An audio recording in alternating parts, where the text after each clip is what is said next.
Welcome to அன்பு Sudha kitchen. இன்னைக்கு pineapple ரசம் தாங்க செஞ்சு காட்ட போறேன். டேஸ்ட் ரொம்ப அருமையா இருந்துச்சு.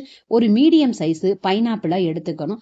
அதுல பாதிய பொடி பொடியா கட் பண்ணி தனியா எடுத்து வச்சுக்கணும். இன்னும் பாதிய நறுக்கி ஒரு மிக்சி ஜார்ல போட்டு நைஸா கூழ் போல அரைச்சு அதை ஒரு ஃபில்டர் பண்ணி நல்லா வடிகட்டி எடுத்துக்கணும்.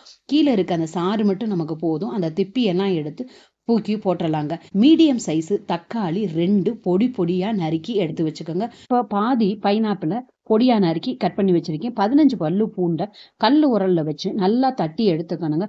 ரசத்துக்கு எப்பயுமே அரைக்க கூடாது, தட்டுனோம்னா தான் டேஸ்ட் நல்லா இருக்கும். இந்த மாதிரி தட்டி அதை ஒரு தனியா ஒரு பவுல்ல எடுத்து வச்சுக்கோங்க. இப்ப 4 பச்சை மிளகாய் எடுத்து அதே கல் உரல்ல தட்டி காரத்துக்காக எடுத்து வச்சுக்கிறோங்க. இதையும் ஒரு பவுல்ல தனியா வச்சுக்கோங்க. இப்ப ரசப்பொடி நம்ம ஃப்ரெஷ்ஷா தயார் பண்ண போறோம்.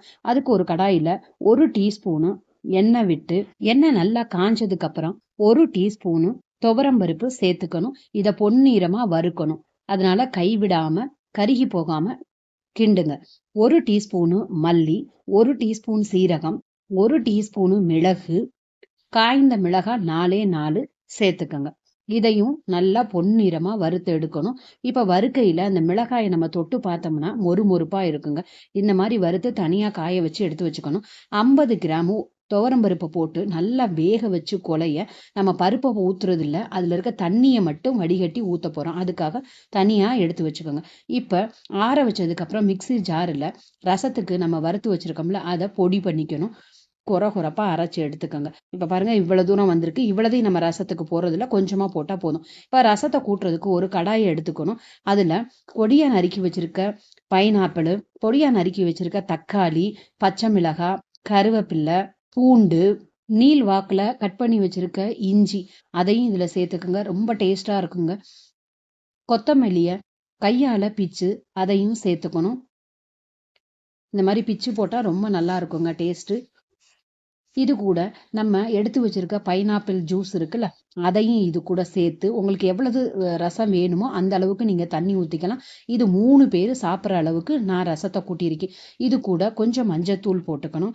இதுக்கு தேவையான அளவு உப்பையும் சேர்த்து எல்லாத்தையும் நல்லா கலந்து கொடுங்க.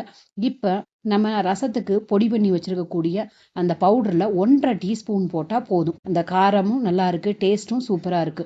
இப்போ மூடி போட்டு நம்ம எப்ப ரசத்துக்கு கொதிக்க விட மாட்டோம், ஆனா அந்த பைனாப்பிள் ரசத்துக்கு மட்டும் நல்லா கொதிக்க விடணுங்க. ஒரு 5 நிமிஷம் கொதிக்க விட்டு கடைசியா நம்ம எடுத்து வச்சிருக்கக்கூடிய பருப்பு தண்ணி இருக்குல்ல, அதையும் இது கூட சேர்த்துக்கோங்க. இப்போ இதுக்கு ஒரு தாளிப்பு கொடுக்கணும். எண்ணெயை ஊற்றி நல்லா எண்ணெய் காஞ்சதுக்கு அப்புறம் 1/2 டீஸ்பூனு சீரகம், 1/2 டீஸ்பூனு கடுகு, 1/2 டீஸ்பூனு வெந்தயம், பெருங்காயத்தூள் இருக்குல்ல அதையும் நான் சேர்த்திருக்கேன். அல்லாத கட்டி பெருங்காயம் அதை தட்டி இதுல சேர்த்திருக்கேங்க. எல்லாத்தையும் சேர்த்து கருவேப்பிள்ளையும் போட்டு தாளிச்சு ஊத்திட்டோம்னா சூப்பரான பைனாப்பிள் ரசம் ரெடி இருங்க. அவ்வளோ கமன்னு சூப்பரா இருந்துச்சு. கடைசியா கொஞ்சம் கொத்தமல்லி இலையும் தூவி இறக்கிட்டோம்னா ரொம்ப நல்லா இருந்துச்சு. சோறை நல்லா குழைவா வேக விட்டு ரசத்தை ஊத்தி நல்லா பிசைஞ்சு சாப்பிட்டோம்னா அவ்வளோ சூப்பரா இருக்குங்க. இது உங்களுக்கு பிடிச்சிருந்துச்சுன்னா லைக் பண்ணுங்க.